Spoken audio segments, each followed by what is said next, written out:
You are listening to a pre-recorded program of Safety Wars. This was recorded earlier today. Hi, this is Jim from Safety Wars. Before we start the program, I want to make sure everyone understands that we often talk about OSHA and EPA citations, along with some other regulatory actions from other agencies, legal cases, and criminal activity. Everyone is innocent until proven guilty in a court of law. Proposed fines are exactly that, and they are often litigated, reduced, or vacated. We use available public records, news accounts, and press releases. We cannot warranty or guarantee the details of any of the stories we share, since we are not directly involved with these stories, at least not most of the time. Enjoy the show. This show is brought to you by Safety FM.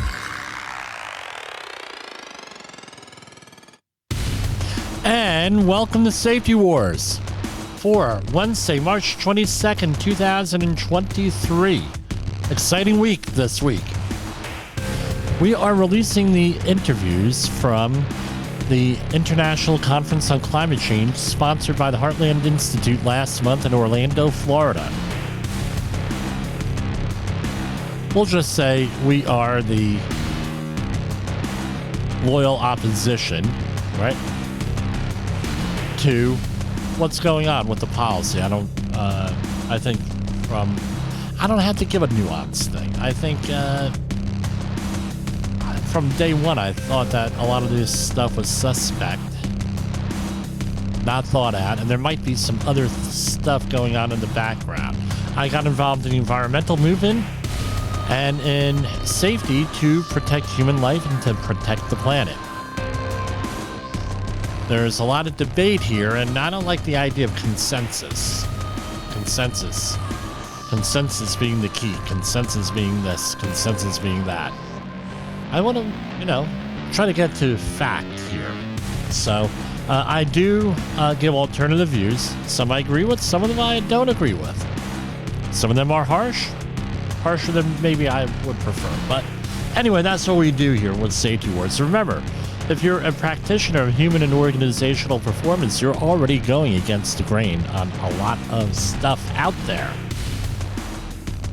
So how's everybody doing? We're back here.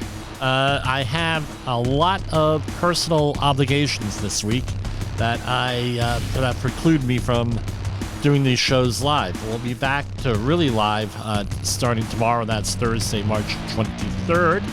And that's all I got here. So we're going to go right off to it here with OSHA news here. Right? So U.S. OSHA to hold an online meeting of and I'm reading off the press release page, OSHA to hold an online meeting of the National Advisory Committee on Occupational Safety and Health Heat Work Group on April 27th. So OSHA will hold an online meeting for this advisory committee on April 27th from 2 to 4 Eastern Time. The tentative meeting agenda includes proposed recommendations on potential elements of the heat injury and illness prevention rulemaking in the work group's presentation at an upcoming NACOSH meeting. And you can find details on the OSHA website under the news section. So I think this is if you're a health and safety professional or an interested party, this is probably one of the meetings you want to be in, because I tell you what, this has wide-ranging implications in all workplaces. The whole heat stress phenomenon, I guess we're calling that, or issue. Federal investigation team of teen workers fall from Newcastle store roof finds a Georgia contractor violated child labor, overtime, and work safety news. The company paid nearly $100,000 in back wages, penalties, and $16,000 in OSHA fines. A federal investigation into why a 17-year-old worker who fell 24 feet from the roof of a home in Newcastle, Pennsylvania in October 2022 was doing work that violated child labor laws. I think this was on we covered this. No, we didn't. No. I'm thinking another one. This happens so often it's hard to keep track of them. All right. Was doing work that violated child labor laws, led to a wider review of into how the roofing company failed to pay 30 employees their full wages and expose other workers to dangerous fall hazards. So, in a lot of states, construction work is illegal for anyone under 18, believe it or not. It's normally regulated by the state Department of Labor for wherever jurisdiction you're in. The young worker sustained minor injuries after the fall. No, I'll say this much. Probably he sustained minor injuries because he was 17 years old. Right? And they're able to bounce back with that. The division recovered $92,640 in back wages for affected workers. So, they start going there. And this is along the lines of of someone investigating one thing and then all of a sudden finding out something else. And what they were doing was they're probably paying everybody off the books and misclassify them as independent contractors, as in 1099 independent contractors. So essentially what happened was, if we all know that if you are, people try to get cute here. If you are an independent contractor, you do not have to abide by OSHA regulations.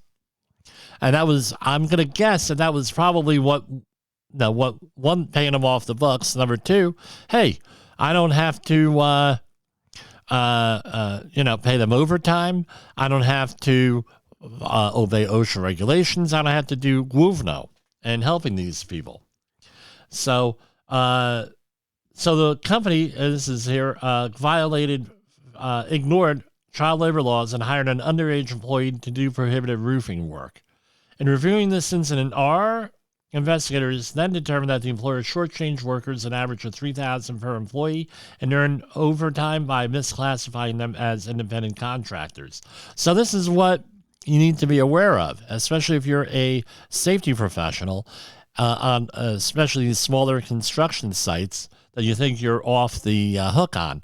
I did an investigation of an accident in Colorado, where a similar thing happened, where an underage person fell and was injured on a construction site.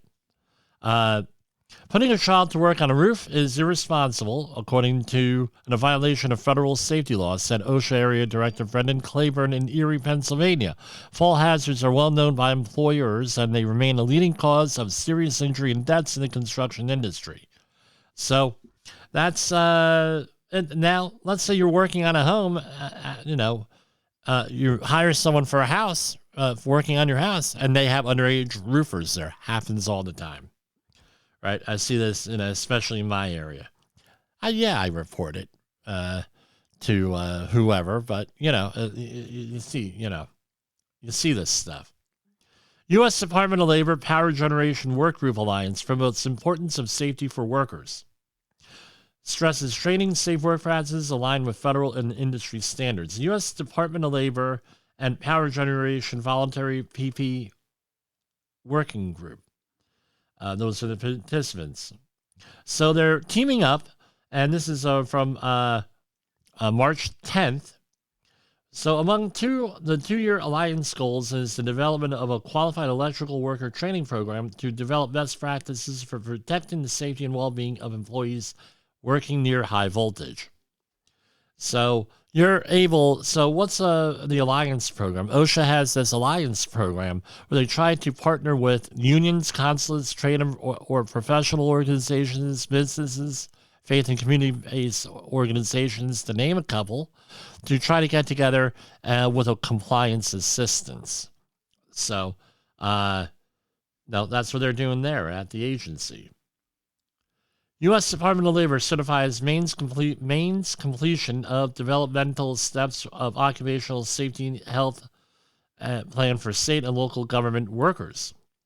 So the U.S. Department of Labor announced that OSHA has certified the completion of all structural and development aspects of Maine's state plan for protecting the safety and health of state and local workers. Well, that's good that they're going to have that, but I hope they're more successful than some of the other states where they basically, it's all a joke and they ignore everything. Especially with some of the stuff during COVID here in New York and in some of the other states, the state pretty much remained silent for their own workforce when it came to COVID compliance and COVID protection and everything else. Again, you're going to hear on the upcoming interview with James Taylor of the Heartland Institute in a couple of minutes here on sovereign immunity. Do we have to reconsider sovereign immunity for government officials, government employees, politicians who are not, who have these plans, who are not obeying them, that are, okay, hey, we're not going to do whatever. No, we covered a story last week here over a confined space entry thing over in Westchester County, New York, 10 years ago.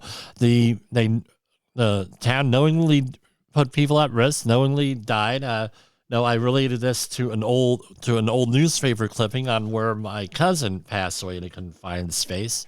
Well, guess what? No one's held responsible. Those people who were managing that work, right, ignored, didn't do training, didn't have the right equipment or anything else for that. Anyone go to jail for that? I don't know. Again, sovereign immunity needs to be revisited with this stuff. Forced compliance and protecting government workers. They have a right to go home too, to their families, or if they don't have a family, to go home and do whatever they're supposed to do. This is from today was World Water Day.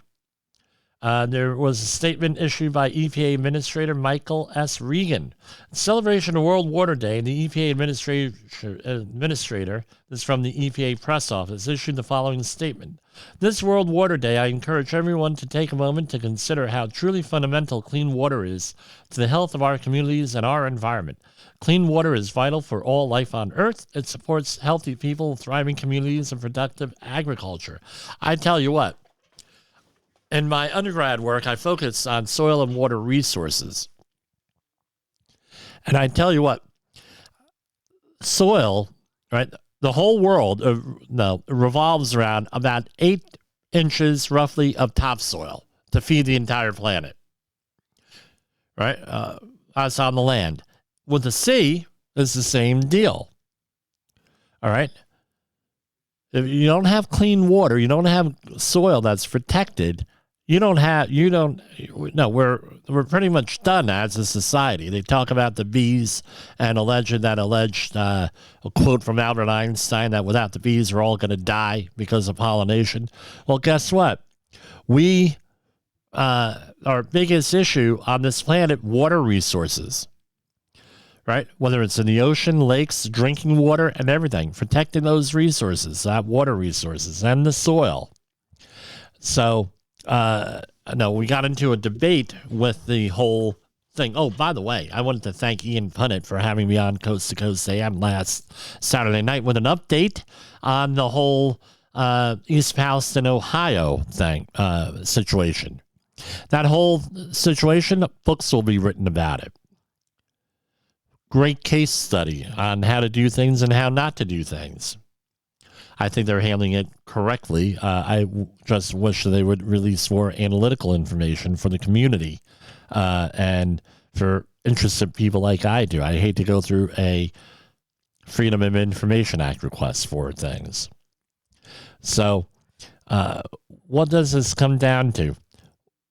All across this country, this is from the news reviews, millions of Americans lack access to clean water. But thanks to President Biden's leadership, we are making the single largest investment in water infrastructure in the history of our country. The bipartisan infrastructure law provides EPA with more than $50 billion to revitalize our nation's drinking wastewater and stormwater systems. I'm involved right now with a sewage treatment plant refurb, not being funded by this thing, but very important, sewage treatment and everything else. The Justice Department and the Commonwealth of Massachusetts have entered into a consent decree with the City of Holyoke, Massachusetts, to resolve the Clean Water Act and Massachusetts state law. Doesn't make sense, right? Whatever. The proposed consent decree calls for Holyoke to take further remedial action to reduce ongoing sewage discharges. Here's another one. Into the Connecticut River from the city's sewage collection and stormwater systems. As detailed in the consent decree, Holyoke discharges pollutants from combined sewer overflow into the Connecticut River in violation of its permit issued by the state and feds. Here's another one that I was talking about, right? Private industry does it, there'd probably be a bigger issue than this. A combined sewer system collects rainwater runoff, domestic sewage, and industrial wastewater into one pipe. Under normal conditions, it transports all the wastewater to a sewage treatment plant for treatment before discharging into a water body. However, during periods of heavy rain, the wastewater volume can exceed the carrying capacity of the sewer system or treatment facility, resulting in the discharge of untreated wastewater to the Connecticut River. So it's a major source of water pollution because it contains raw sewage, glufonol. So it goes on and on and on here. So, okay, that's great. They're finally getting around to it. EPA settlement with cold storage warehouse and distribution company helps make New Bedford and Hartford communities safer. This is out of Massachusetts. Again, a cold storage warehouse and distribution company and its subsidiaries has paid penalties of over $195,000 to settle claims by the U.S. EPA that it violated federal laws regulating companies that handle hazardous chemicals relating to its use of ammonia at facilities in New Bedford, Massachusetts, and East Hartford, Connecticut. The company will also perform supplemental environmental projects worth about $163,000 that make safety upgrades to its facilities and provide local first responders with emergency response equipment and training. EPA's action underscores the importance of the safe handling and management of hazardous substances like anhydrous ammonia, and when a company like I'm not going to mention the name of it, does not comply with its safety obligations, it threatens the safety of our communities, said New England Regional Administrator David W. Cash. EPA's work is designed to protect all communities from chemical releases, and we have a special responsibility to reduce the burden of environmental pollution and risks of chemical accidents to the workers and residents of communities that have shouldered a great share of these impacts. This case clearly illustrates the critical importance of complying with chemical accident planning, prevention, and mitigation requirements. And on to our next story. EPA settles claims with 6 California animal fat and vegetable oil companies.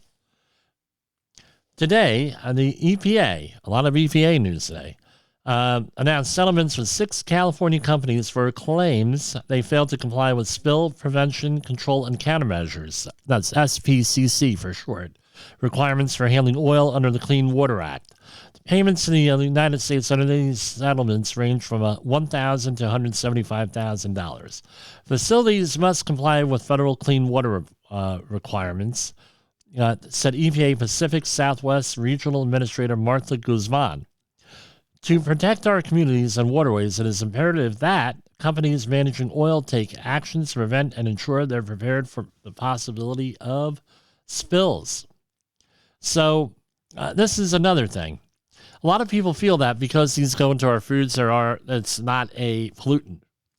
Well, okay, may go into our foods, a lot of these things. However, look at what, is it toxic to the environment? Is it toxic to wildlife? Absolutely. So therefore, it's regulated. Real simple. EPA spill-related requirements help facilities handling animal fats and vegetable oils prevent discharges into navigable waters or onto adjoining shorelines.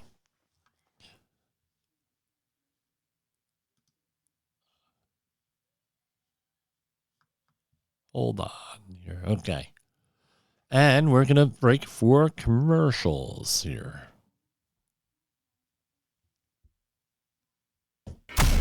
In the professional safety community, communication and planning are just a few keys to your program's success. The question many practitioners have is, where do I start? Dr. Jay Allen, the creator of the Safety FM platform and host of the Rated R Safety Show, has built a global foundation to help you along the way. Go to safetyfm.com and listen to some of the industry's best and most involved professionals, including Blaine Hoffman with the Safety Pro, Sam Goodman with the Hop Nerd, Sheldon Primus with the Safety Consultant, Jim Poesl with Safety Wars, Emily Elrod with Unapologetically Bold, and many others. As individuals, we can do great things, but as a team, we become amazing. Dial into safetyfm.com today and surround yourself with a powerful force of knowledge and support.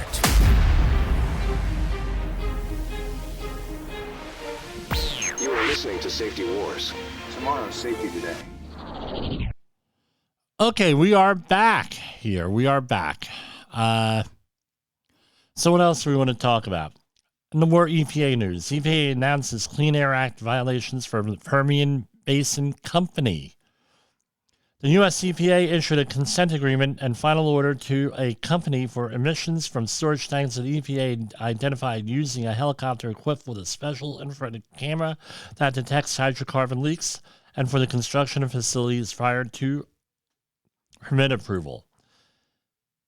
So this is all in New Mexico. Hey, it is what it is. I mean, they have remote sensing equipment, they have drones, they have everything else. Wall Street Journal today. Russia-Ukraine war threatens to trigger a nuclear arms race. The war in Ukraine has accelerated the unraveling of the international arms control architecture painstakingly constructed from the Cold War onward, heightening concern among experts that a new nuclear arms race could emerge as decades of restraint on the numbers of nuclear weapons collapses. Russian President Vladimir Putin said last month that Moscow was suspending the application of the new START agreement, one of the last arms control treaties still operating. The treaty limits the numbers of strategic nuclear weapons deployed by Russia, and the U.S. His announcement follows repeated thinly veiled threats from Moscow on its readiness to use nuclear weapons. Let's remember, it's in their doctrine that if they're going to lose, then nuclear weapons are on the table, so to speak. So let's talk about this for a second. Last week, we had I was listening to an interview of a commentator on a demographer. And one of the things that we have in the West that nobody wants to talk about is the birth rate, right? Birth rate, the reason why we have a successful economy, and we have it for many reasons, right? Property rights. But one of them is that we have a growing population. That's not how it is elsewhere in the world. There's a lot of places out there where they do not have, just don't have the population, right, for an economy or anything else. And one of the theories of why we have issues with, we have this war going on there in Ukraine is that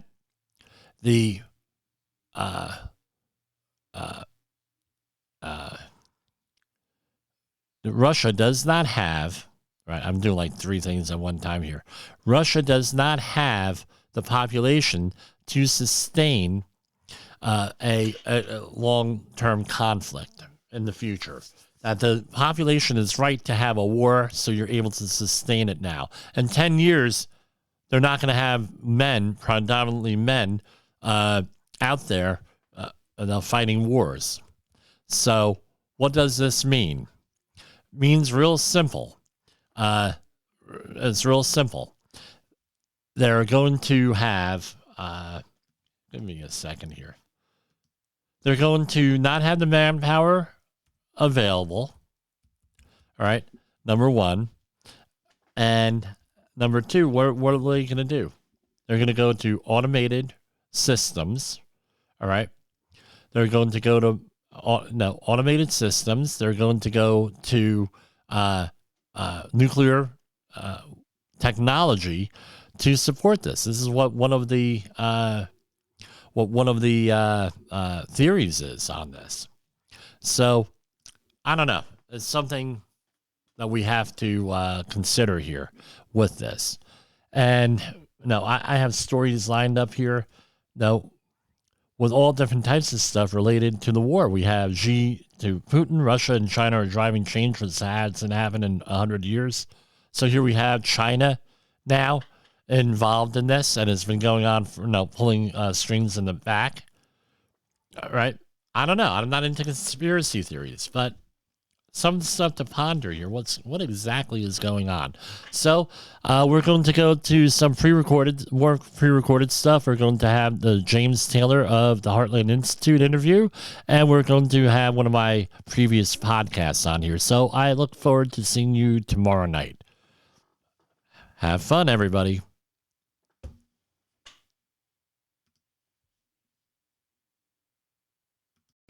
Anyway, we have Mr. James Taylor here.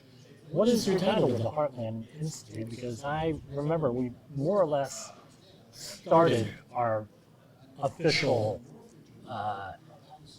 involvement in the environmental stuff, at least at the same time, the public things. So, I know you started out as a student, I believe, right? And then, first job out of college, and then eventually you moved on up in the organization. Well, I'm currently president of the Heartland Institute. I've been president for the past 3 years. I joined Heartland in 2001. I was brought on board to be the managing editor of Environment and Climate News, which is our monthly publication that we send to legislators all around the country. And yeah. Publication. I read it. Oh, I'm glad you do. So, yeah, I've been there for 20 years overseeing energy, environment, and climate policy. Joe Bast was our founding president. Finally, after many decades of giving every ounce of energy he had to the Heartland Institute, he said, okay, I've done my time, and now I'm going to relax and enjoy the rest of life, and I became president soon thereafter. Absolutely. Congratulations on that. Like I said, I mentioned... You probably don't remember this. I met you at the first one of these. Okay. In, when was it, 2008? 2008. Yeah, over in Marion Marquis in New York. And I said, if it weren't for you guys, I probably wouldn't have ever have had a graduate degree in environmental policy. Wow. So, it was all reading the alternative views. They should be mainstream, in my opinion. But you folks, tell me about the Heartland Institute. I don't want to tell us. Yeah, I'll tell you about Heartland, and then I'll tell you a little bit about how I came to my views on this topic. But the Heartland Institute is a free market public policy organization. We were founded in 1984. We're based outside Chicago.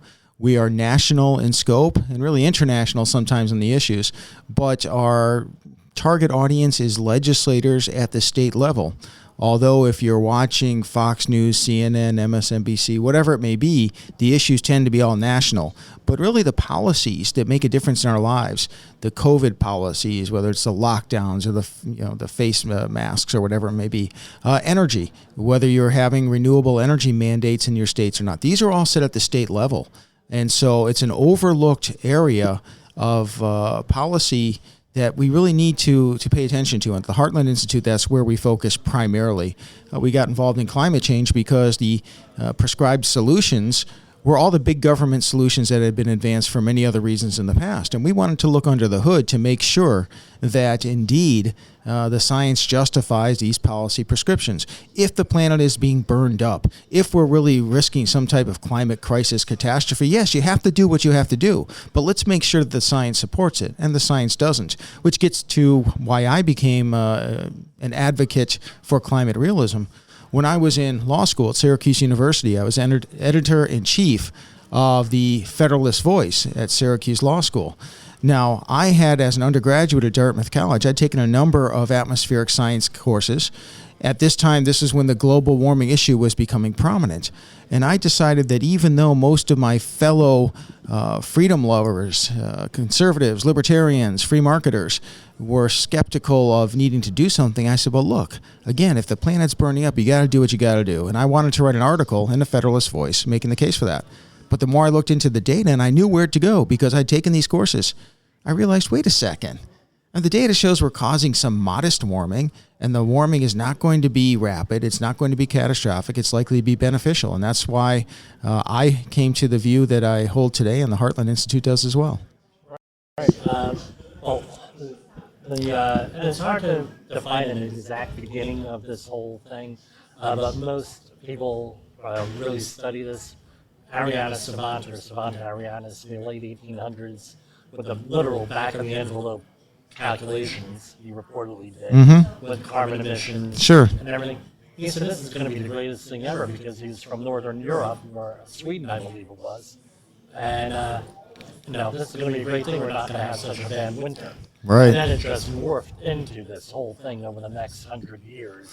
And your example illustrates a very important fact that people overlook, and that is, according to climate change models, the accepted models from the quote-unquote mainstream, the people who believe in a crisis, even their models, they predict, and the reality has validated, that most of the warming that's going to occur, that's caused by human beings by more carbon dioxide, is going to occur near the poles, during the winter, and at nighttime. It's not like you're getting this uniform baking of the planet, and near the equator you're getting all sorts of extra heat. The warmth that we're getting basically makes the coldest nights in Siberia and the coldest nights in northern Alaska, makes them a little less frigid. Still frigid, but a little less so. That's where you're seeing most of the quote-unquote warming.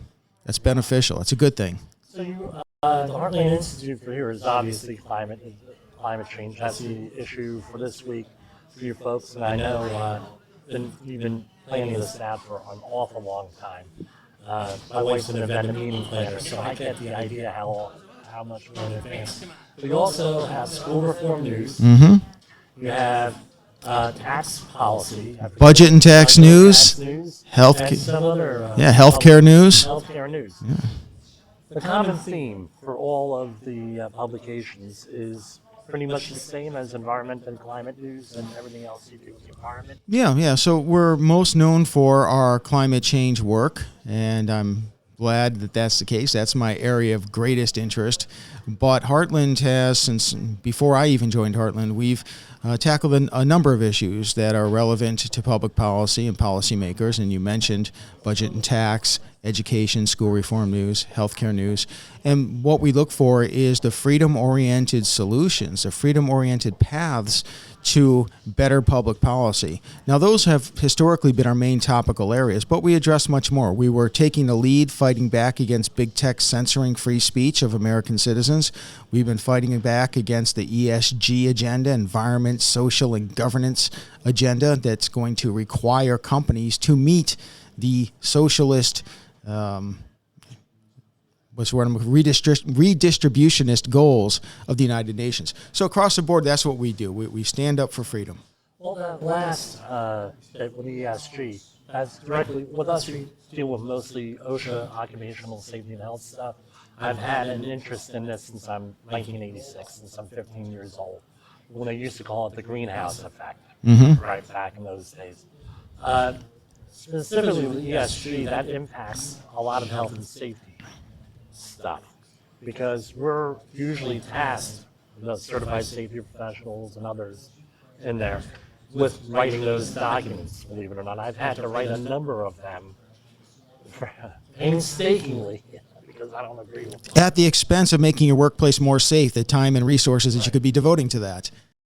Yes, but what we find is when managing safety especially, everybody's a libertarian because you're in charge of your own safety. You're going to be adjusting your work habits to work safely because most people don't want to go to work to get hurt. There are some, believe me, I can tell you there are people out there. I've known people like that. All right. And I think, what you guys are saying is actually the way people live their lives. They live their lives as libertarians. They live their lives. They don't want involvement from anybody. They just want to go have clean air, clean water, clean everything. And that's all I'll say on that. But any comment on the train derailment over in East Palestine, Ohio?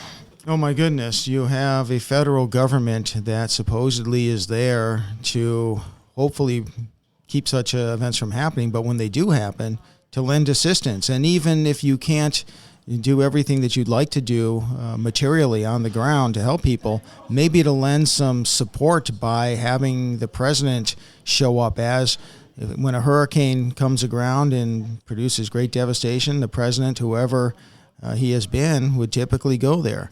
You have an administration that wants to pretend it doesn't happen. It didn't happen, probably because the region hit is an area that doesn't vote Democrat. It's kind of like, screw you, because, well, you're not one of us. Also, they realize by showing up, it calls attention to the fact that this could have been preventable. But it's a shame that basically in those two ways, you have the current administration playing politics with people's lives. And worse yet, when they're telling people it's safe to be in a community where you see mass fish deaths because of the chemicals, that people are saying they can barely breathe, they're coughing, they're having a hard time doing this. Aren't these people, when I say these people, you have a Democrat in the White House, the Democratic Party, the environmental agenda that they always say that they are promoting, aren't these the people that are supposed to be fighting to preserve a healthy environment, that are supposed to be the first ones to say, hey, if there's any doubt at all, then we're going to side with not allowing any of this pollution or whatever else? When it's on their watch, oh, no, it's fine. Go in there, keep living there, and die. That's basically what they're saying. Just don't blame us. So what do you see being the best solution to this whole thing, other than obviously it needs to be cleaned up and everything else?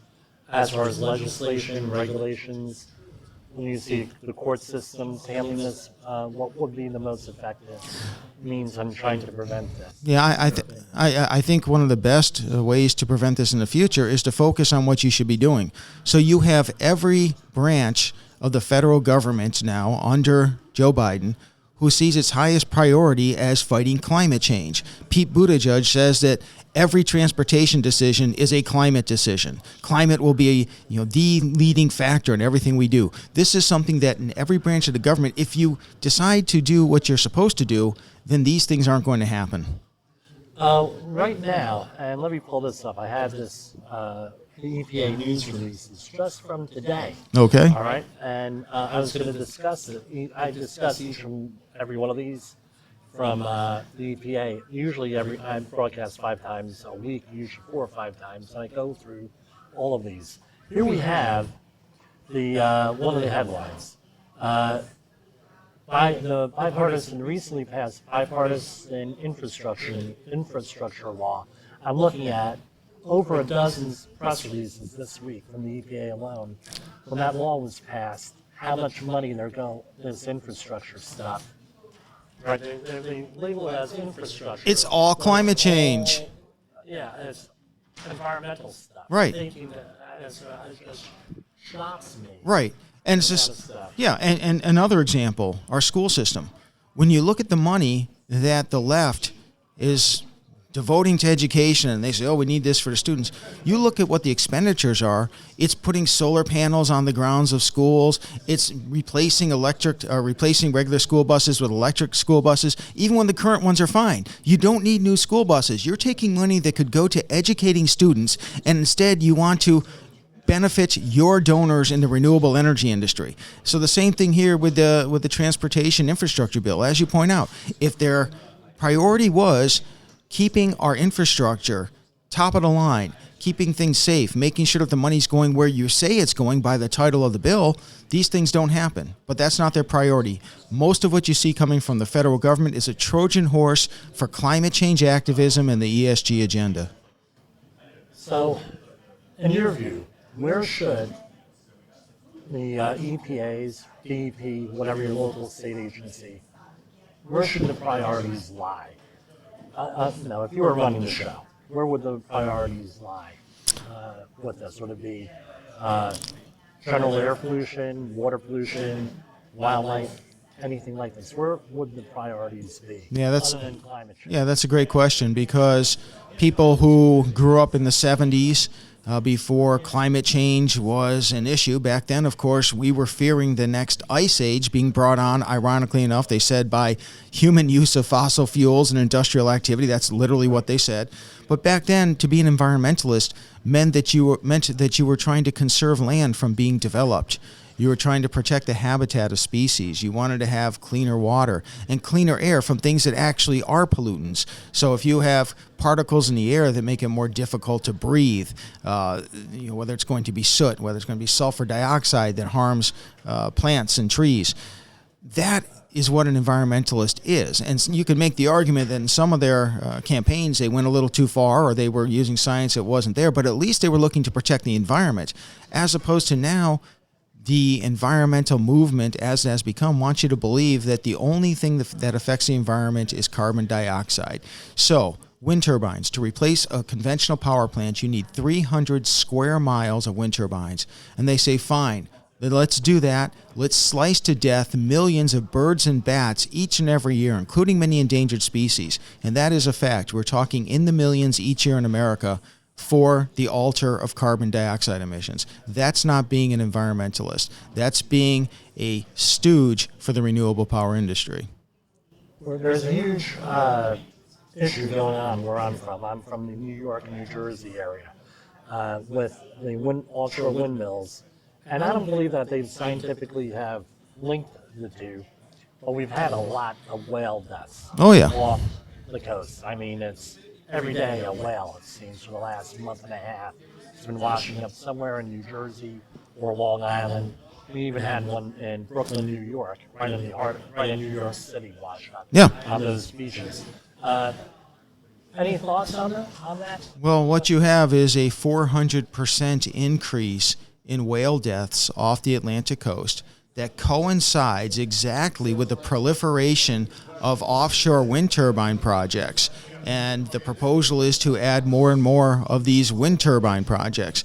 It is amazing that, for example, groups like Greenpeace, whose signature agenda back in the 1970s was saving the whales, that they go out and they try everything possible to say, oh, no, there's nothing to worry about. Oh, it's disinformation to link the two. What do you mean it's disinformation? It's right there in front of your eyes. The wind turbines are built. The whales, who, by the way, rely upon sonar as far as getting from place to place, and also from getting food, for identifying where the krill and the plankton are. That entire sonar system for theirs is disrupted by all of the pounding on the ocean floor to put in the pilings for the wind turbines blades themselves, which make a tremendous amount of noise. It's quite a stretch to even assert that it's possible that there's no linkage. And for them to come out, them being Greenpeace and other established environmental groups who make all their money by fighting climate change, to come out and say, oh, there's no science whatsoever. Oh, there absolutely is science, because we know how whales operate and we know what's going on. And it's an absolute travesty. Unbelievable. I know it's, we just can't believe, especially out in New York, off Long Island, all these whales coming up. I mean, we've done such a good job for cleaning up the water in and around New York.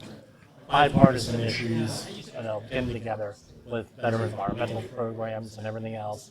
I remember growing up in the shadow of the Fresh Hills landfill, and there being acres of plastic garbage in the 1970s and 1980s. My father, who recently passed away, was shocked that they were pulling out stripers 4 or 5 foot long off of the Woodbridge, New Jersey fishing pier. Now they call it a fishing pier. It wasn't called a fishing pier. Wow. Now it's a fishing pier. You can actually see 5 or 6 feet down into the water, which you weren't able to do that with.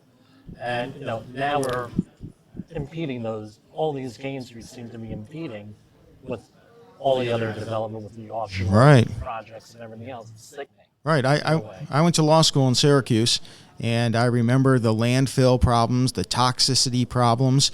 Those are environmental issues that we should be devoting time, attention, and resources to. And those are the types of projects that now sit on the back burner, that are killing people, that are polluting the environment, that are killing animals, destroying ecosystems, while we talk about carbon dioxide. I'm going to give you a little bit of an off-the-wall question that you probably never had, and if you want to take a second to think about it, Okay. I don't blame you. One of the issues that I mentioned and I talk about with government policy is the idea of sovereign immunity, Okay. an eminent domain sovereign immunity, where a lot of times we have government work. So if we made the same decisions in private industry as far as effluent discharges, the way we handle environmental issues and everything else, we made those, when we make certain decisions, we're wrong. I'm an environmental professional. I could go to jail, get fined, get sanctioned, and everything else. Government makes the same decisions. Nothing happens. Yeah. I mean, now we're having an issue with drinking water in Mississippi, and then in Flint, Michigan, there are some convictions that were just a slap on the wrist. Do you have any comments on that? Because I think, from me personally, I see a problem, especially when I've done environmental cleanups and you get directions that are like, no, we're not going to do that. Yeah, that's a great question. And sovereign immunity, essentially you cannot sue the government. The government is sovereign. The rationale for that is you can't have people just willy-nilly suing the government for little things that we have ceded power to the government to do. So the point of that is one that's well understood. The problem is that you have government and government officials that wield that instead of as a small protective shield to give them the ability to govern without too much hassle, to wield it now as a club, to make, basically how the federal government classifies anything and everything, whether it's really a risk of national security that it comes out or not, because they just simply don't want you to know. Sovereign immunity. Well, you know what? We just want to protect ourselves, so that therefore, even if we engage in gross negligence, even if we engage in conduct that should be punished, sovereign immunity. So I think you have a good point that the principle of sovereign immunity may be necessary, and as a libertarian, I think it should be very restricted. But nevertheless, as someone who believes that some government's necessary, there's probably some sovereign immunity that's necessary, but it is way out of control, where now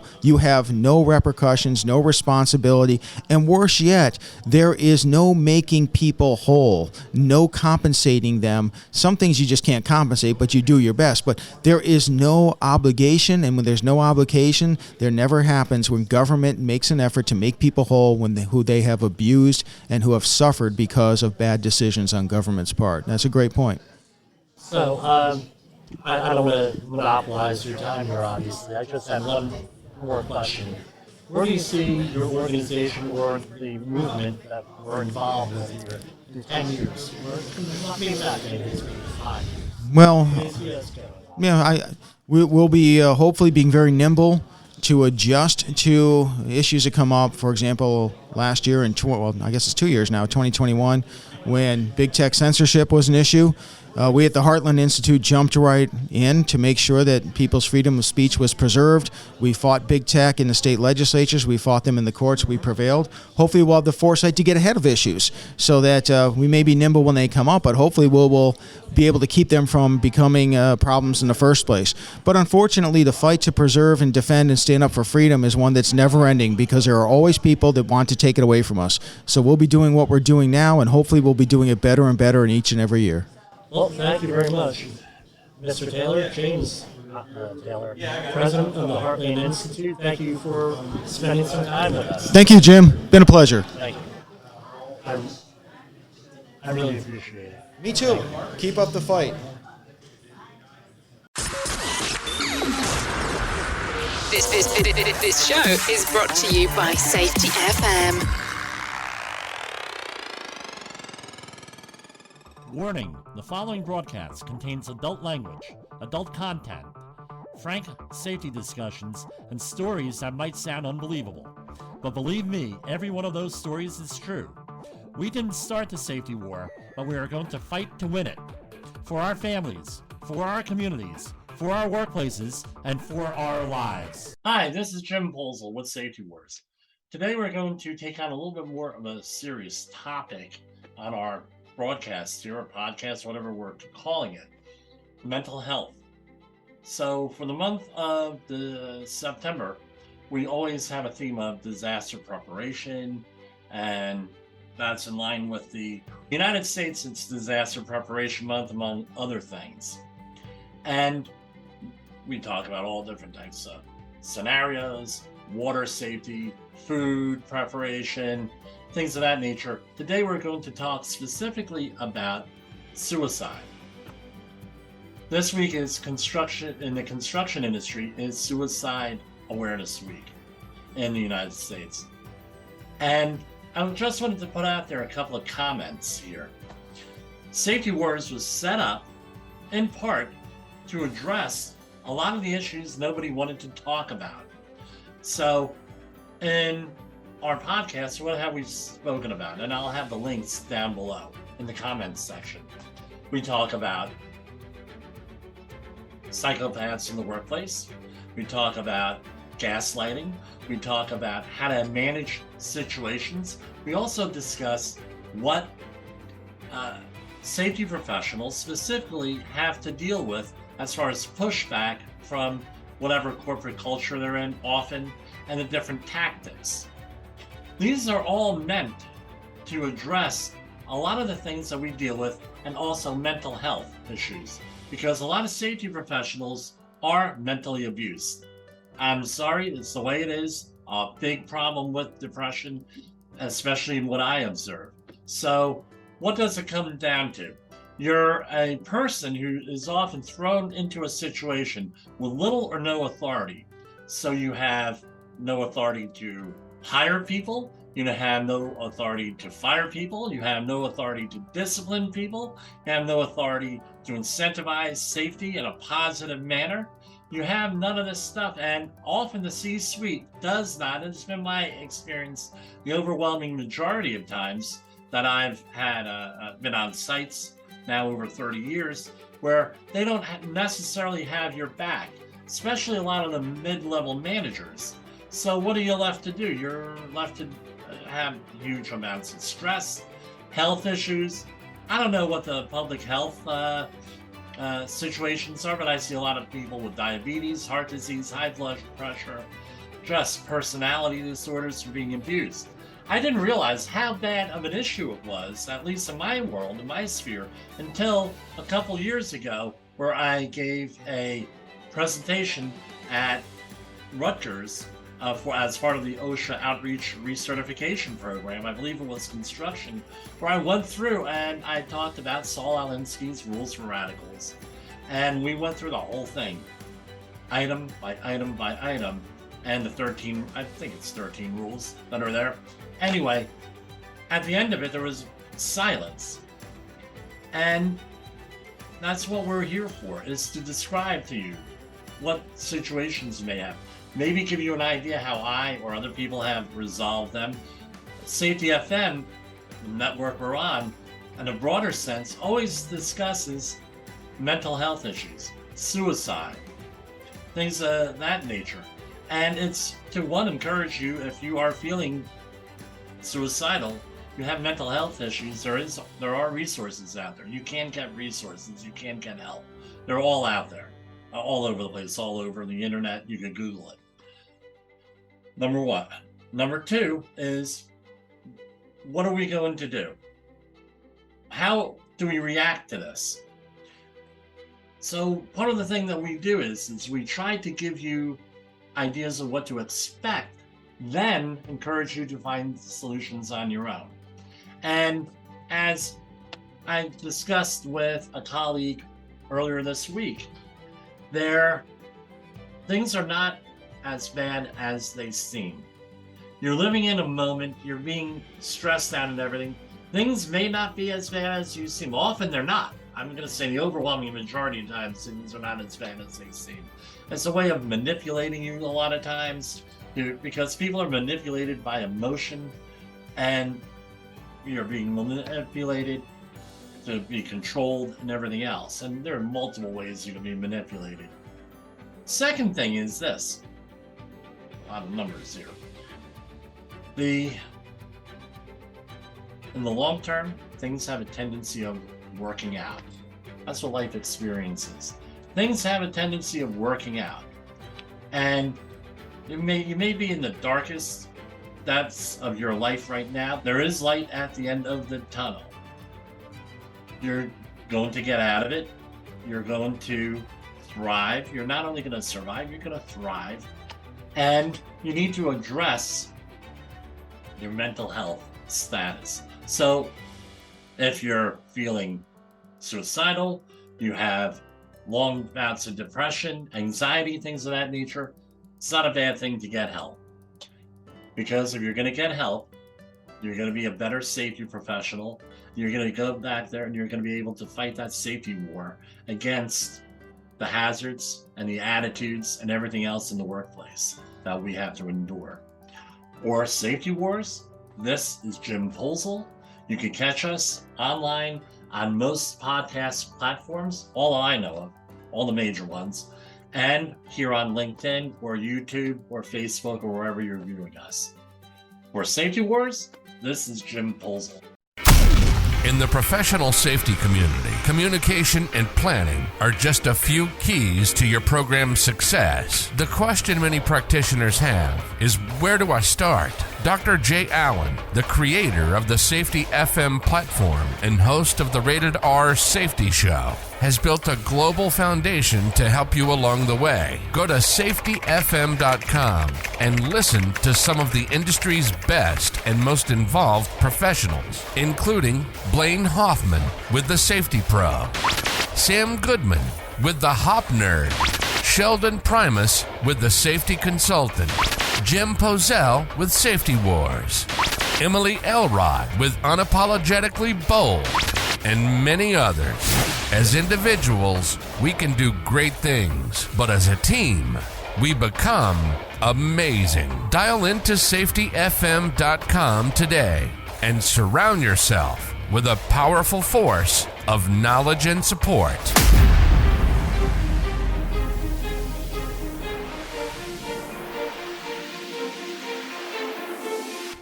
Is your safety training old, stale, and hackneyed? Is your safety trainer still preaching a warped version of behavior-based safety? How about safety training that actually addresses your hazards in your workplaces and is not standardized baloney from 25 years ago? Contact the Safety Wars team at safetywars.com or call Jim Poesl at 845-269-5772. Remember, if you're receiving this message, you are the solution to unsafe workplaces. The views and opinions expressed on this podcast are those of the host and its guest and do not necessarily reflect the official policy or position of the company. Examples of analysis discussed within this podcast are only examples. They should not be utilized in the real world as the only solution available, as they are based only on very limited and dated open source information. Assumptions made within this analysis are not reflective of the position of the company. No part of this podcast may be reproduced, stored in a retrieval system, or transmitted in any form or by any means, mechanical, electronic, recording, or otherwise, without prior written permission of the creator of the podcast, Jay Allen.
you.